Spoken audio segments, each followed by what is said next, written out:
Hello, race fans, and welcome to a new episode of Pure Racing Pit Reporters. We're here with the EuroNASCAR season 2024, and with me, Nick Strickler, who is now racing for Marko Stipp Motorsport in both divisions in EuroNASCAR Pro and EuroNASCAR 2. Thank you so much for joining me here today.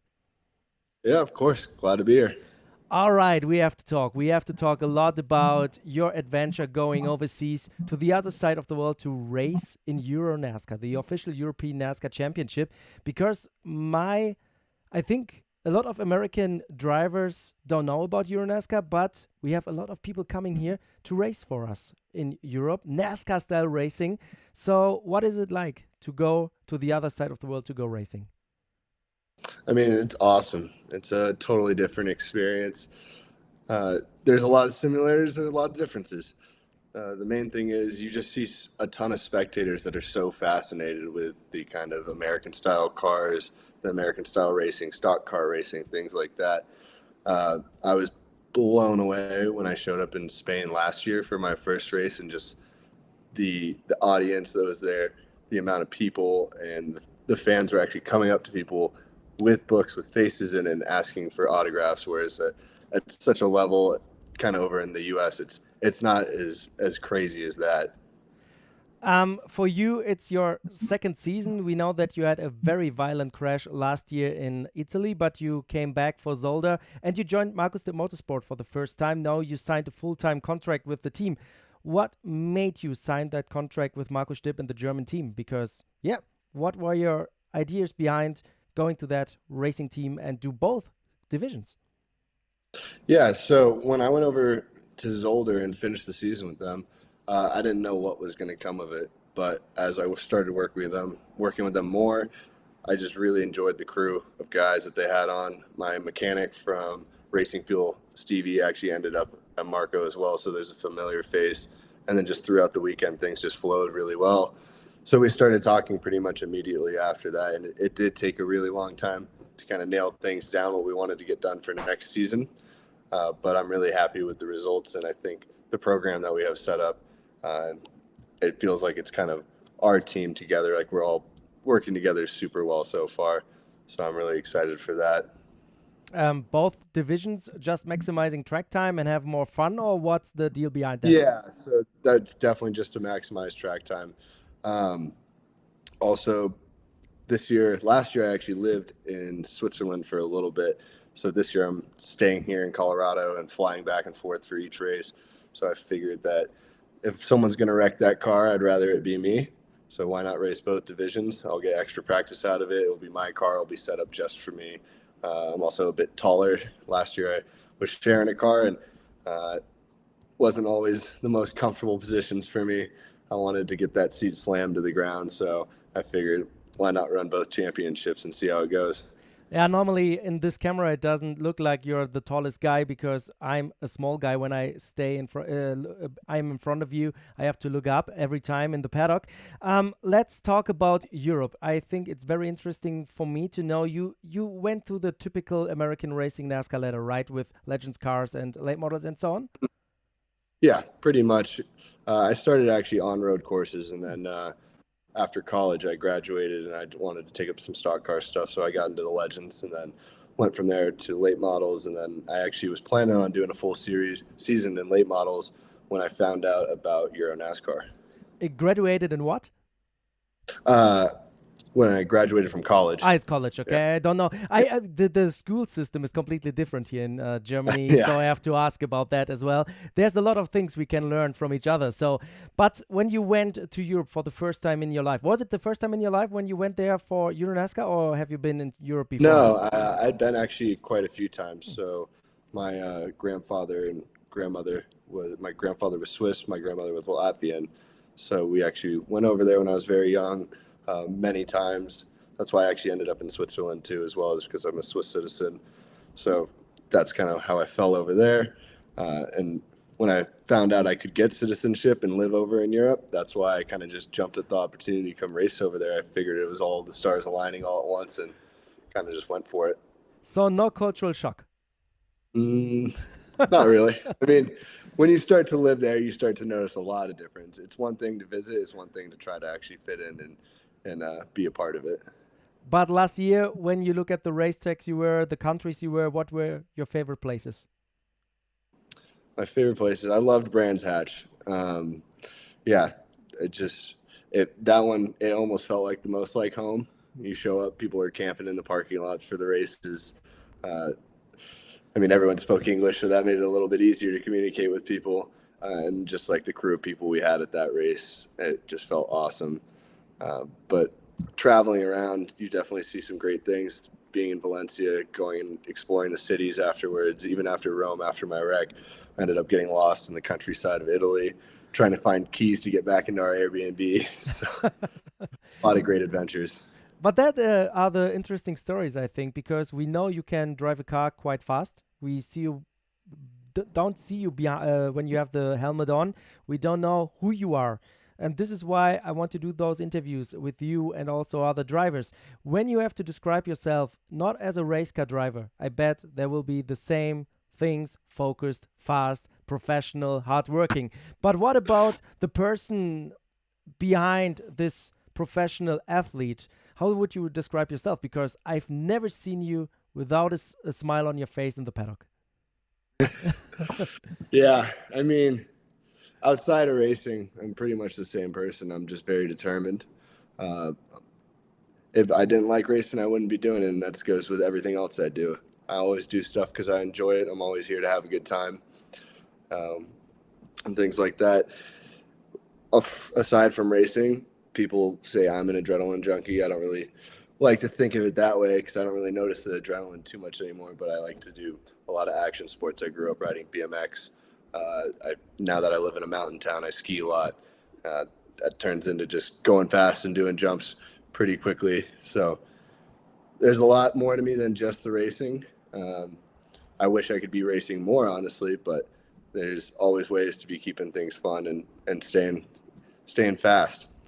What about your serious personal life? Do you have a job? What are you doing to get the money in? To get the money, that's always the hardest part. Yeah. Uh, for work, it all still revolves around driving. So in the Oh, winter up here, I work in an ice driving school as an instructor, which is super fun. We do work with Bridgestone and Toyota, doing media events. We do everything from safety courses to rally racing technique. And that's actually one of the reasons I got into EuroNASCAR is because I heard about a NASCAR race on ice. And that was just at the time I was started racing stock cars and was working at the school. And then aside from that, I do professional driving gigs for manufacturers as a hired driver, doing like car commercials, hot laps, demonstrations, and an instruction. yep. What about your friends and family over in the USA when you told them, I'm going to race in Europe, I'm going to be in Switzerland? How do they felt about your adventure going overseas? People were actually very excited about it. A lot of people were very receptive. Um, when I first got into racing, I don't come from a racing family or anything like that. It was more just on my own. Um, and then when I actually started telling people that I was going out to Europe to compete in Euro NASCAR, I actually started to get a lot of support from friends and family. So originally, how I got my start and a lot of the funding for my first campaign out there was through a website called Open Fender, which I'm now working with this year as a sponsor. Just doing crowdsourcing, and I sent out emails and letters and phone calls every single day to friends and family, and they put a little bit of coin in my pocket to help me get over there and compete for my first season, which was awesome. Yeah, I totally understand that part. Any special questions you received from your US friends about Europe? Uh, they're just confused why we're not turning left. Okay. They're like, so what's the difference? It's still left turns, right? Yeah, there are a lot of left turns, and we have an oval coming back in 2024. Do you think Yeah. this is going to be a home race for you just for the kind of racing? Home race, we'll see. I mean, I have done a good amount of short track stuff, so I'm really excited for it and looking forward to it. I did start racing as a road course racer, so that's where I kind of feel most at home. Any track with a lot of elevation, especially because I'm from Northern California originally, so like tracks like Sonoma, Laguna, those are the kind of tracks where I feel comfortable at. But I'm just excited to see how all the boys handle a half mile short track. I'm sure it will be fun.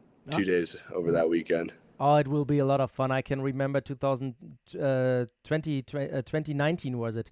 Amazing races with a lot of side-by-side action, real pure short track racing. I know the bump and run is not so common here in Europe, so be a little bit careful there. But I think we will be we're going to have a lot of action there. But about your sporting goals, we have two championships: EuroNASCAR Pro and EuroNASCAR 2. Where's your focus at? My focus will be at EuroNASCAR too, for sure, still this year. Just kind of seeing where I lie within that, kind of using the pro more as repetition to get practice, just more seat time. I'm not super easy or readily available to go over to Europe every single weekend to test in that car, so got to use another kind of strategy to get as much seat time as possible, and then kind of keep my nose clean in the pro races, and then kind of go for it more in EN2. Yeah, of course. Every racing driver is going to tell me that he wants to win, that he wants to win the championship. But on a realistic point of view, what are your goals in EuroNASCAR 2 for the next season? I mean, I would like to get on the podium for the first time. I think that can be pretty realistic, especially with the amount of seat time that I'll be getting. But I really just want to see where I lie in such a competitive series. Last year, I didn't get the chance to compete the full way through, unfortunately. And that's why I'm coming back this year. I really want to see where I land, racing every single race, being as competitive as I can possibly be. So taking what I learned last year, this year, and implementing it again, I think I'll be pretty proud of myself with the outcome. Yeah. Okay, and what about an American driver? If he's approaching you in the US and asking you about EuroNASCAR, how would you describe the championship, the level of competition, and what the spirit of this European NASCAR series? I mean, I get a lot of people approaching me about this, which is pretty cool, because there's not very many Americans racing over in Europe. The first thing I tell them is it's extremely competitive. I mean, sometimes back here in the U.S., you show up at short track, you can qualify pretty high up pretty quickly. But as I learned really quickly that it's not an easy series to compete in. When I got over there, kind of sat at the back of the pack for the first race, slowly worked my way up through the field throughout the season. But it is hard, good racing. And another reason why I ended up over there is because when I first got into racing, one of my bosses told me, if you want to learn how to drive, you got to go to Europe and get your ass kicked. Okay, that's nice. Okay, and what about the events? Does it feel like a little bit the American spirit of a NASCAR race? I know European tracks are a little bit different, but they try to invent or to have those American themed parties. The atmosphere feels pretty similar. I mean, of course, you as an American, you can point things out all you want all day and say that's not the same, this isn't the same. But I grew up pretty close to Sonoma Raceway, and going to the NASCAR race there and the drags there, it feels very, very similar. You kind of get the same kind of people too, which is awesome. And just everyone's there just to enjoy themselves. Any special moment you have in mind in the paddock, meeting the fans, or something special that pops in your mind? That was an amazing moment. From last season? Yeah.